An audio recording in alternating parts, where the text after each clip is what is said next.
Hi friends, welcome back to our channel the family web.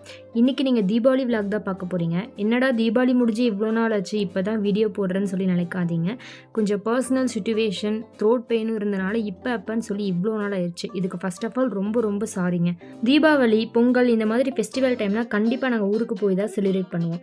இந்த time ஊருக்கு போக முடியும், ஏன்னா தீபாவளி முடிஞ்ச நெக்ஸ்ட் 2 வீக்ஸ்க்குள்ளே திரும்ப ஊருக்கு போகிற மாதிரி இருந்தது. அதனால தான் இப்போ போக வேணாம், அப்போ போய்க்கலாம்னு சொல்லி பிளானை ட்ராப் பண்ணிட்டோம். தீபாவளி அன்னைக்கு முன்னத்த நாளே நான் ஜாமுன் எல்லாம் ரெடி பண்ணி வச்சிட்டேன். ஜாமுன், லட்டு எல்லாமே ரெடி பண்ணி வச்சிட்டேன். நீங்கள் ஆல்ரெடி அது ஷார்ட்ஸ்ல எல்லாம் பார்த்துருப்பீங்க. ஸ்வீட்ஸ் கொஞ்சம் ரெடி பண்ணி வச்சுட்டு மேகாவை கொஞ்சம் விளையாட கூப்பிட்டு போகலான்னு சொல்லிட்டு அவங்க ஃப்ரெண்ட்ஸ் கூட விளையாட கூப்பிட்டு போயிருந்தேன். அங்கே நான் மேகா அவங்களோட ஃப்ரெண்ட்ஸ்க்கெல்லாம் சொல்லி கொடுத்த விளையாட்டு குளம் கரை விளையாட்டு தாங்க. நம்ம சைல்ட்ஹுட் டேஸில் விளையாண்டுருப்போம்ல, கொஞ்ச நேரம் அங்கே விளையாண்டுட்டு திரும்ப ரிட்டன் வீட்டுக்கு வந்துட்டேன். வீட்டுக்கு வந்ததுமே வந்துட்டு இந்த மாதிரி டிவி யூனிட்ல எப்பவுமே டஸ்ட் அதிகமாகவே இருக்குது. எப்படியும் நான் 2 வீக்ஸ் ஒன்ஸ் கண்டிப்பாக க்ளீன் பண்ணிடுவேன். இந்த ஸ்டாண்டை வச்சிருக்க கிஃப்ட்ஸ் எல்லாமே வந்துட்டு என்னோட க்ளோஸ் டு மை ஹார்ட்னே சொல்லலாம். இது ஒவ்வொன்றுமே என்னோட ஹஸ்பண்ட் எனக்கு கிஃப்ட் பண்ணது, நான் அவருக்கு கிஃப்ட் பண்ணது தான். அன்னைக்கிட்டே கொஞ்சம் க்ளீனிங்கில் போயிடுச்சுங்க. நெக்ஸ்ட் டே மார்னிங் எந்திரிச்சதுமே தீபாவளியா, மார்னிங் எந்திரிச்சதுமே ஒரு கோலத்தோடு ஸ்டார்ட் பண்ணியாச்சு. அதுக்கப்புறமா மட்டன் காலைல ஒரு 5 மணிக்கே போய் ஹஸ்பண்ட் எடுத்துகிட்டு வந்தார். இன்றைக்கி நான் ஃப்ரெஷ்ஷாக ரெடி பண்ண மசாலாவில் தான் மட்டன் வைக்க போகிறேன். எப்படி பண்ணுறதுன்னு சொல்லி பார்க்கலாம். இப்போது ஒரு 3/4 கிலோ மட்டனை நல்லா மஞ்சள் போட்டு வாஷ் பண்ணி எடுத்து வச்சுருக்கேன். இப்போ இதில் கொஞ்சமாக கேர்டு, 1 ஸ்பூன் மிளகாத்தூள், 1 ஸ்பூன் மல்லித்தூள், கொஞ்சமாக உப்பு இதெல்லாம் ஆட் பண்ணி நல்லா மேரினேட் பண்ணி ஒரு 15 மினிட்ஸ் ஊற வச்சு எடுத்துக்கலாம். இந்த மாதிரி பண்ணும்போது கறி ரொம்பவே சாஃப்ட் அண்ட் ஜூஸியாக இருக்கும். உண்மையாகவே சொல்கிறேன், இது அன்னைக்கு பக்காவாக இருந்ததுங்க. இட்லிக்கும் சூப்பராக இருந்தது, ரைஸுக்கும் செமையாக இருந்தது. இதை மறக்காமல் நீங்களும் ட்ரை பண்ணி பாருங்கள். இப்போ ஃப்ரெஷ் மசாலா ரெடி பண்ணிடலாம். அதுக்கு ஒரு டவாவில் 1 ஸ்பூன் மல்லி, 1 ஸ்பூன் ஜீரகம், 1 ஸ்பூனுக்கும் கொஞ்சம் கம்மியாக மிளகு, 1 ஸ்பூன் சோம்பு, 1 பட்டை, 2 கிராம்பு, 1 ஏலக்காய், கொஞ்சமாக கல்பாசி இதெல்லாம் ஆட் பண்ணி நல்லா நம்ம வறுத்து விட்டுக்கலாம்.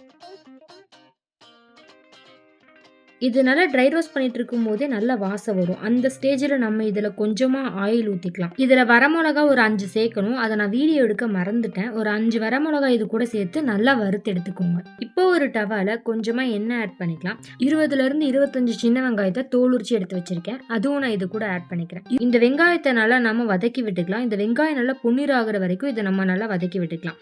இதுக்கப்புறமா ஒரு 2 மீடியம் சைஸ் தக்காளி கட் பண்ணி எடுத்து வச்சிருக்கேன். அதுவும் நான் இது கூட ஆட் பண்ணிக்கிறேன். இந்த தக்காளி வெங்காயமும் சேர்ந்து நல்லா மசிய வெந்து வர வரைக்கும் இதை நம்ம நல்லா வதக்கி விட்டுக்கலாம். நம்ம ஏற்கனவே ஆற வச்சு ரெடியாக எடுத்து வச்சிருக்க மசாலா கூட இந்த தக்காளி வெங்காயத்தையும் சேர்த்து நம்ம அரைச்சி எடுத்துக்கலாம். இப்போ ஒரு குக்கரில் கொஞ்சமாக எண்ணெய் ஆட் பண்ணிட்டு கூடவே ஒரு 1/4 டீஸ்பூன் அளவுக்கு சோம்பு உள்ளே சேர்த்துக்கலாம். ஒரு மீடியம் சைஸ் பெரிய வெங்காயத்தை கட் பண்ணி எடுத்து வச்சிருக்கேன். அது நான் இது கூட சேர்த்து நல்லா வதக்கி விட்டுக்கிறேன். இப்போ இது கூடவே கொஞ்சம் கறி லீவ்ஸ் சேர்த்து நல்லா வதக்கி விட்டுக்கலாம்.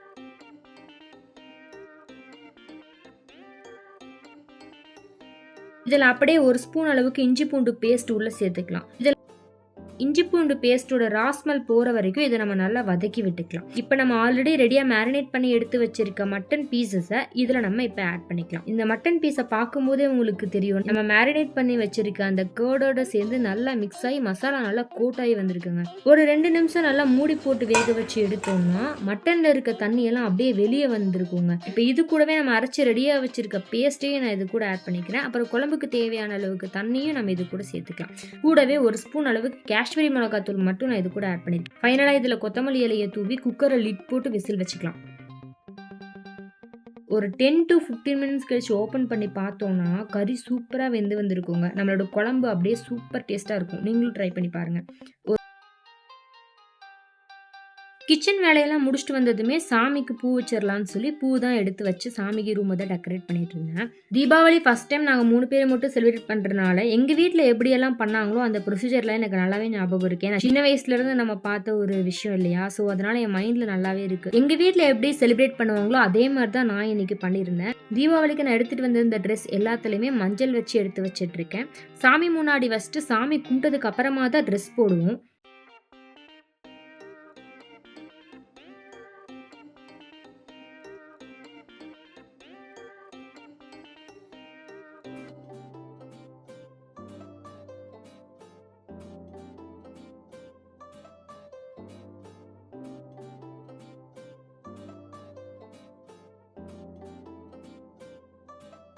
தீபாவளி அப்போ நான் கொஞ்சம் வீட்டில் செஞ்ச ஸ்வீட்ஸு, அதுவும் இல்லாமல் கொஞ்சம் கடையிலேயும் வாங்கியிருந்தோம். அது எல்லாமே சேர்த்து படையல் வச்சிடலான்னு சொல்லி ஒரு இலைய போட்டு ஃபஸ்ட்டு நான் வாங்கிட்டு வந்திருந்த சாக்லேட்ஸ் வச்சு ஒரு டெக்கரேஷன் மாதிரி பண்ணி அது உள்ளே வந்துட்டு நான் செஞ்ச ஸ்வீட்ஸ் எடுத்து வச்சேங்க.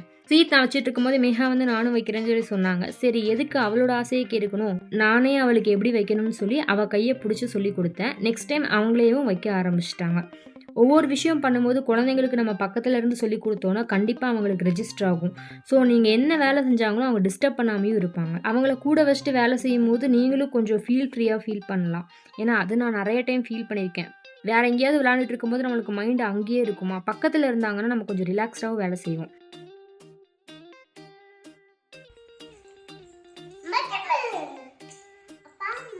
ஒரு வாட்டர்மெலன் மாதிரி ஒரு ஸ்வீட்ஸ் இருக்கவும் மேகா அதை பார்த்துட்டு வாட்டர்மெலன் தான் சொல்லி காமிச்சிக்கிட்டே இருந்தாங்க.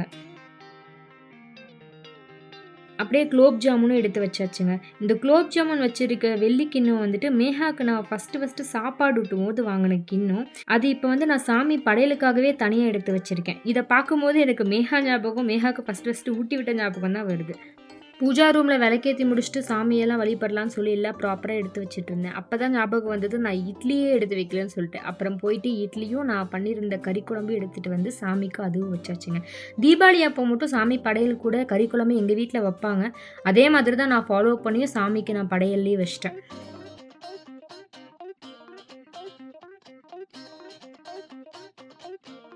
ப்ராப்பராக நான் பண்ணியிருந்த எல்லாமே எடுத்து வச்சதுக்கப்புறம் எல்லாமே கரெக்டாக இருக்கான்னு ஒரு டைம் செக் பண்ணிவிட்டு நல்லபடியாக நான் சாமி கும்பிடவும் ஆரம்பிச்சிட்டேன்.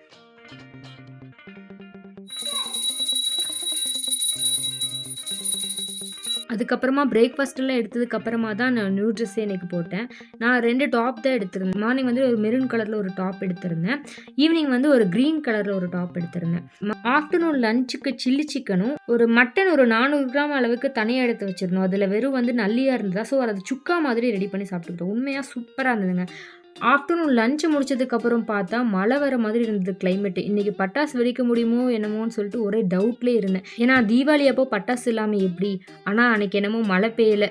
ஒரு 3 o'clock போல் கொஞ்சமாக பட்டாசு போட்டுட்டு வந்துட்டோம். அதுக்கப்புறமா வீட்டை கொஞ்சம் டெக்கரேட் பண்ணலான்னு சொல்லி டெக்கரேஷன் ஒர்க் தான் போயிட்டுருக்கு. சும்மா சிம்பிளான டெக்கரேஷன் தான். என்கிட்ட இருந்த கொஞ்சம் சீரியல் லைட்ஸ் வச்சு தான் டெக்கரேட் பண்ணியிருந்தேன். இந்த புத்தா ஸ்டாச்சு ரீசெண்டாக தான் நான் வாங்கியிருந்தேன். இந்த 4 ஸ்டாச்சுவுமே பார்க்குறதுக்கு அவ்வளோ க்யூட்டாக இருந்தது. ரீசன்ட் டைமில் நான் புத்தா ஸ்டாச்சு மேலே ஒரு அடிக்டாகவே மாறிட்டேன். அது ஏன்னு தெரியல. ஏன்னா அந்த ஸ்டாச்சு பார்க்கும்போது ஒரு மாதிரி பாசிட்டிவ் எனர்ஜி நமக்குள்ளே தானாகவே வந்துடுதுங்க. இருக்கிற லைட்ஸ் அப்புறம் வீட்டில் இருக்க கொஞ்சம் பொருளை வச்சு சும்மா ஒரு சிம்பிளான டெக்கரேஷன் தான் பண்ணியிருந்தோம். அது நாங்கள் பண்ண ஆரம்பிக்கும் போதே மணி 5:30க்கு மேலே ஆயிடுச்சு. முடிக்கும் போது 6 o'clock 6:10க்கு மேலே ஆயிடுச்சு. ஆல்ரெடி என்கிட்ட இருந்த அந்த சீரியல் லைட்ஸை நான் அப்படியே வந்துட்டு ஹாலில் தான் மாட்டி விட்டு இருந்தேன். டெக்கரேஷன் ஒர்க்ஸ் எல்லாம் முடிச்சுட்டு ஃபஸ்ட்டு நான் மேகாவை தான் ரெடி பண்ண ஸ்டார்ட் பண்ணேன். மேகாவுக்கு புது ட்ரெஸ் போட்டு விட்டுட்டு ஹேர் கிளிப்பு அப்புறம் ஹைப்ரோ பென்சில் ஒரு பொட்டு, அவ்வளோதான் மேக்கப்பே பண்ணி விட்டேன்.